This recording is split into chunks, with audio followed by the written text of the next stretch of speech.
Je vais commencer ce discours d'une manière un peu originale en répondant à une inquiétude du CIQ des Pradelles par rapport au fameux terrain là, sur lequel que la commune souhaite acheter. Simplement, la question de la propriété de ce terrain importe moins que celle de sa destination. Que faut-il construire sur ce terrain? Ma réponse elle est simple, rien. Rien. Parce que le bétonnage intensif de Calas, c'est nous, c'est terminé. Voilà. Chose simple. Pourquoi? Parce que le jour où vous aurez des constructions ici à nouveau, vous allez augmenter le trafic encore à cet endroit, vous allez augmenter la fréquentation, et les voitures à Calas, on n'en peut plus. Surtout cet endroit. Donc, qu'est-ce qu'on va construire là? Rien. Voilà, je tenais à vous rassurer là-dessus. En matière d'urbanisme, parce que je sens que ce sera un thème important de campagne, hein, c'est surtout l'aménagement du territoire, il y a d'autres endroits où on ne va rien construire, si c'est nous. Le jour où vous aurez Calas directement connecté à la Durane par la Gromeuse et inscrit dans un ensemble urbain qui va de la Gromeuse jusqu'à Plan de Campagne en passant par Saint-Victor, ce jour-là, on sera partout, sauf chez nous. Que ce soit bien clair. Cet endroit-là, tous les endroits qui sont connectés à des ensembles urbains, je pense au Verger, pas loin de Plan de Campagne, je pense à la Gromeuse, ces endroits-là, on gèlera la construction de ces endroits-là. Le dernier maire qui avait une maîtrise totale, c'était le maire actuel.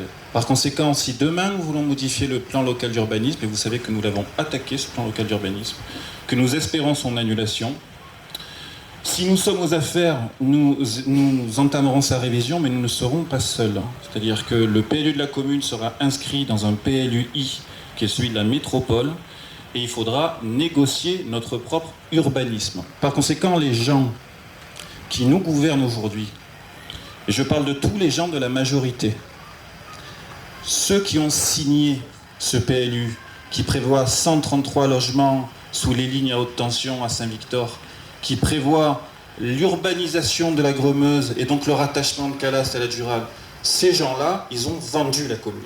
Je le dis. En matière d'urbanisme, c'était quelque chose à ne pas faire. On essaiera de revenir là-dessus, on verra si c'est possible. Alors pour ce premier discours de candidat de l'équipe Cabriès, c'est à vous. Je voudrais d'abord commencer par féliciter cette équipe que nous avons construite.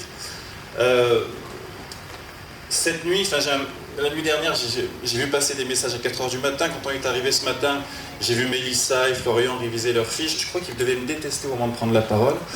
Ils étaient un peu stressés, je l'ai senti c'est certain, mais je voudrais les féliciter parce que pour le fond et pour la forme, vous avez vraiment, mes amis, relevé le défi, je voulais vous le dire, je suis fier de vous.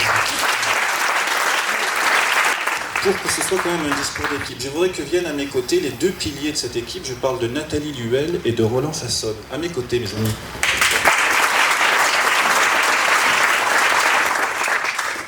Alors, Nathalie, bon, je ne vais pas te faire parler.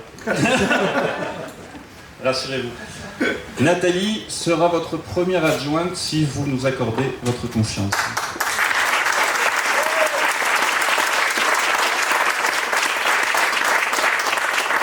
Elle s'est imposée dans ce rôle par sa capacité à structurer une équipe sans heurts, à l'organiser avec fermeté et douceur.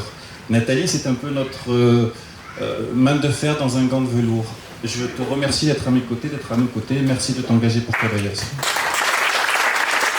Une chose à dire sur Roland, qui lui sera en charge, si vous lui faites confiance, des questions de travaux et de personnel communal. Roland, tout ce qui se passe actuellement, s'il n'avait pas été là, rien n'aurait pu se faire. Cette équipe, on l'a construite tous les deux.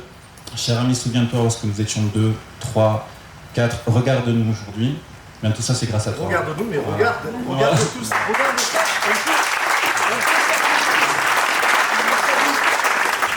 Alors, nous, on a une vision assez claire et assez nette de ce qu'on doit faire de cette commune. Dans à peu près tous les domaines, puisqu'on occupe le terrain depuis 6 ans. On n'a pas construit une équipe en 6 mois, on n'est pas là à s'improviser, non, on a construit tout ça progressivement, en montant en puissance. D'abord, ce qu'il faut à Cabriès, c'est un maire qui ne soit pas le maire d'un clan ou d'un parti, mais le maire de toute la population. Et ça nous manque. Premier point. Deuxième point, ce qu'il faut à Cabriès, c'est un maire qui engage ses sentiers vitaux dont l'exécution est ajournée depuis 20 ans. Je parle d'abord de la déviation de Calas. Alors, la déviation de Calas, je me souviens, j'ai eu une discussion avec Myriam Briand, là-dessus je l'avais vu, voilà, Myriam. À Calas, on sait depuis le milieu des années 80 qu'il va y avoir un problème de saturation automobile. On le sait depuis le milieu des années 80. Les ingénieurs territoriaux de l'époque disaient Calas, c'est l'endroit où Marseille et Aix se toucheront. Et qu'a-t-on fait? Rien. Et aujourd'hui, on se retrouve avec 18 000 véhicules qui traversent Calas chaque jour. 18 000. Cette circulation, c'est plus possible. Pourquoi? Elle nous tue, elle nous étouffe et elle confisque le village à ses habitants. Donc nous, si nous sommes aux affaires, on fera ce qu'il faut pour obtenir la déviation de Calas. Le Piton, la carte postale est belle de loin. Mais aujourd'hui, c'est un village fantôme. Et je le dis avec douleur, puisque c'est le village dans lequel j'ai grandi. Mais ce village, il est temps de lui redonner un peu de vie. Un peu de vie à sa base, avec l'école de Cabriès, cette école qu'on n'arrive pas à sortir de terre depuis 15 ans. Et un peu de vie au-dessus. Moi, vous savez, j'ai grandi dans un village à Cabriès où... alors, c'était le début des années 80, c'était une période un peu différente. Il y avait quand même de mémoire un bistrot, 2 épiceries, un boucher. Je me souviens bien, maman, de la COP. Tu te rappelles de la COP? Voilà, on habitait en face pendant un moment. Donc, il y avait de la vie. Progressivement, les voitures ont remplacé les gens. Et ce village est en train de crever. Ce village, on peut en faire autre chose. Mais il faut dire les choses telles qu'elles sont. Pourquoi est-ce qu'on laisse tomber le village de Cabriès? C'est parce que l'essentiel des habitants sont à Calas et que les élections se gagnent à Calas. Donc quand on fait des réalisations, on les fait à Calas. Moi, j'ai une autre vision de la situation. Je pense que Cabriès est un élément patrimonial et que le patrimoine, ça appartient à tout le monde.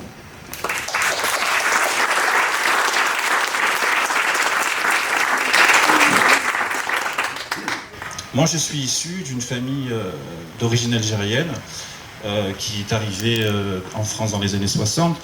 Ma mère est ici présente.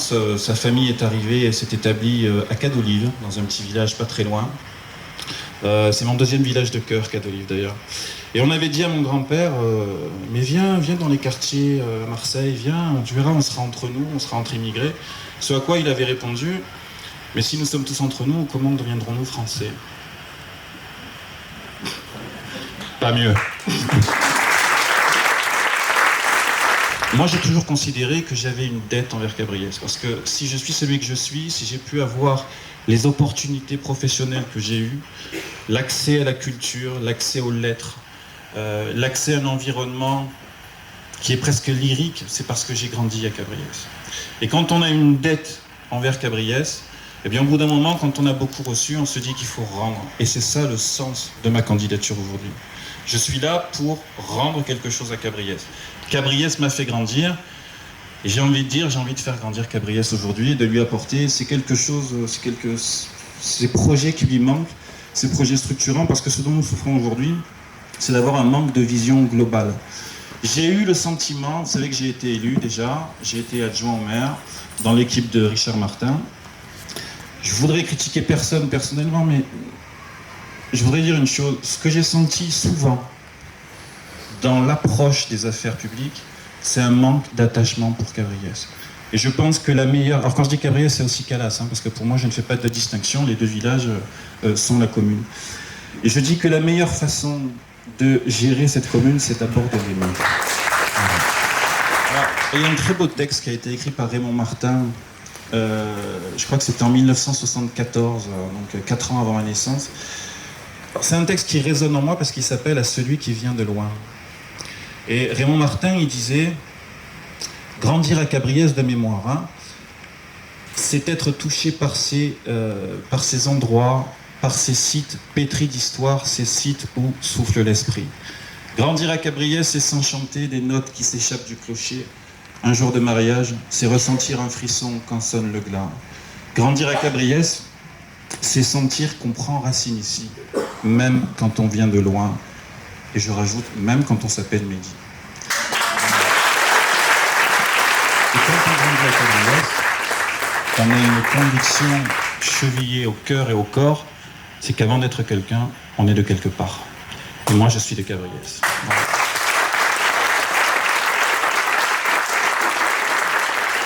Simplement, le sens de cette candidature, le sens de la construction de cette équipe, de l'élaboration de ce projet, c'est vraiment de rendre cette commune à ses habitants. Et c'est pour ça que nous avons choisi le nom Cabriès est à vous. Oui, Cabriès est à vous et rien qu'à vous. Je vous remercie.